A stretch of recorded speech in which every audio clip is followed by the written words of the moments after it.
नमस्कार, आदाब, सत श्री अकाल, जय भीम, जोहार। मेरा नाम है नवीन कुमार। 2002 का गुजरात हो गया है 2025 का बांग्लादेश। 2002 का गुजरात याद है आपको? घरों में मुसलमानों को बंद करके आग में झोंका जा रहा था। 28 फरवरी 2002 को तो अहमदाबाद की पूरी गुलबर्गा सोसाइटी को दंगाइयों ने फूंक दिया था। 69 लोगों को घेर कर मार डाला गया, जिसमें कांग्रेसी सांसद एहसान जाफरी भी शामिल थे।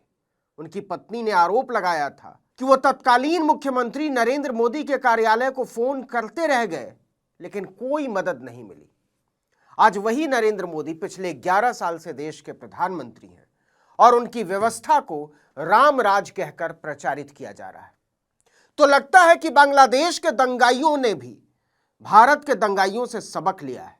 जिस तरह से गुजरात मॉडल के तहत लगातार अल्पसंख्यकों को निशाना बनाया जा रहा है, उसी को उतार लिया है बांग्लादेश ने। फर्क केवल इतना है कि यहां के अल्पसंख्यक मुसलमान हैं और वहां के अल्पसंख्यक हिंदू हैं। लेकिन एक और फर्क है, गुजरात की तरह वहां की पुलिस ने अपने दरवाजे पीड़ितों के मुंह पर बंद नहीं कर लिए।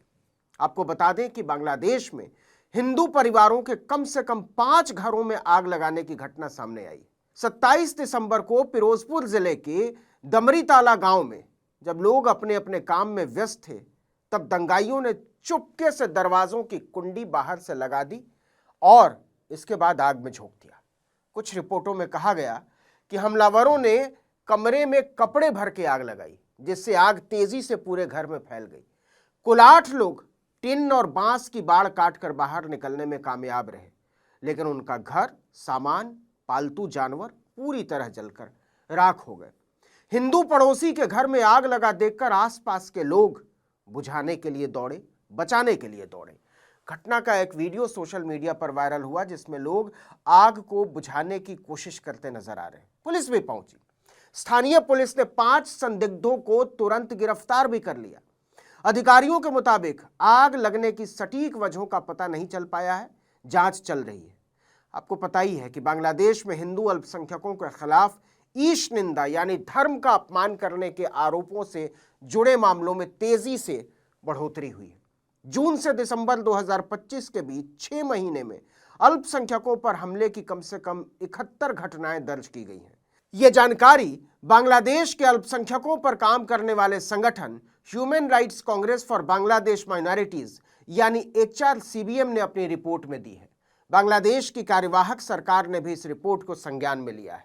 मानवाधिकार कार्यकर्ताओं का कहना है कि हमले के लिए हर बार एक ही तरीका अपनाया जा रहा है। जैसे पहले सोशल मीडिया पर आरोप लगाया जाता है, फिर कोई गिरफ्तारी होती है, इसके बाद भीड़ इकट्ठी होती है और फिर हिंदू इलाकों पर हमला बोल देती है, बिल्कुल 2002 के गुजरात की तरह। कई बार तो आरोप मुश्किल से किसी एक आध आदमी पर होता है, लेकिन दहशतगर्दों की हिंसक भीड़ पूरे मोहल्ले पर टूट पड़ती है।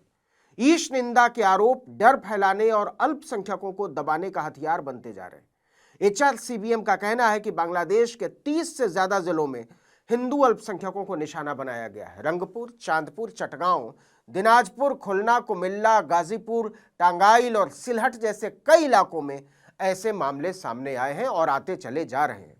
रिपोर्ट में कहा गया है कि इतनी बड़ी संख्या में एक जैसे मामले होना दिखाता है कि ये इक्का दुक्का घटनाएं नहीं है, बल्कि अल्पसंख्यकों को संगठित तौर पर निशाना बनाने का एक चलन बनता जा रहा है। यह बिल्कुल वही चलन है जो गुजरात में 2002 में हुआ था। महीनों तक दंगाइयों की भीड़ अल्पसंख्यक मुस्लिमों को मारती, काटती और जलाती रही थी। हिंदुओं ने गर्भवती मुस्लिम औरतों, बच्चों और यहां तक कि बिस्तर पर पड़े बीमार बुजुर्गों तक को नहीं छोड़ा था। जो अद्भुत है वो ये कि बांग्लादेश की घटनाओं पर भारत ने चिंता जताई है। भारत के विदेश मंत्रालय ने हाल ही में 2 हिंदू लड़कों की हत्या पर गहरा दुख और चिंता जताई। मंत्रालय के प्रवक्ता रणधीर जायसवाल ने कहा कि बांग्लादेश में अल्पसंख्यकों के खिलाफ लगातार हो रही हिंसा गंभीर चिंता का विषय है और उम्मीद है कि दोषियों को सख्त सजा दी जाएगी। दूसरी तरफ नरेंद्र मोदी के जमाने में 2005 में वडोदरा फास्ट ट्रैक कोर्ट ने मुसलमानों के एक समूह पर भीड़ के हमले के दौरान की गई हत्याओं के 108 आरोपियों को बरी कर दिया।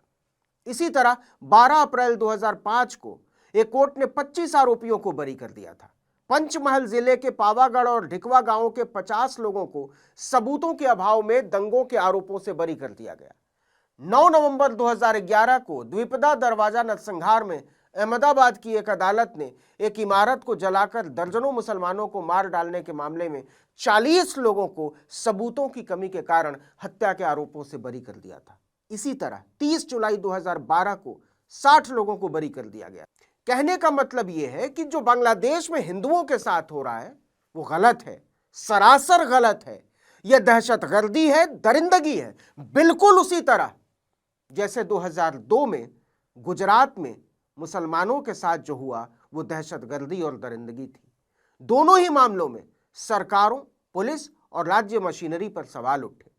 नरोदा में 11 मुसलमानों की हत्या के 68 आरोपियों को तो 20 साल बाद बरी कर दिया गया। इतनी लंबी सुनवाई में कुल 86 आरोपियों में से 17 की मौत हो गई और एक को 2009 में सुनवाई शुरू होने के बाद बरी कर दिया गया था तुरंत। इस मामले में जिन लोगों पर मुकदमा चलाया गया उनमें मोदी सरकार की पूर्व राज्य मंत्री मायाबेन कोडनानी और दक्षिणपंथी कट्टरपंथी समूह बजरंग दल के पूर्व नेता बाबू बजरंगी का नाम शामिल था। सब छूट गए। 21 अप्रैल 2023 को जब यह फैसला अहमदाबाद कोर्ट ने सुनाया तो परिवार वालों ने जय श्री राम और भारत माता की जय के नारे लगाए थे। आपको इस बात पर हैरानी हो सकती है कि नरोदा गांव केस में भाजपा के तत्कालीन राष्ट्रीय अध्यक्ष और मौजूदा गृह मंत्री अमित शाह सितंबर 2017 में डिफेंस विटनेस के रूप में गवाही देने खुद पहुंचे थे।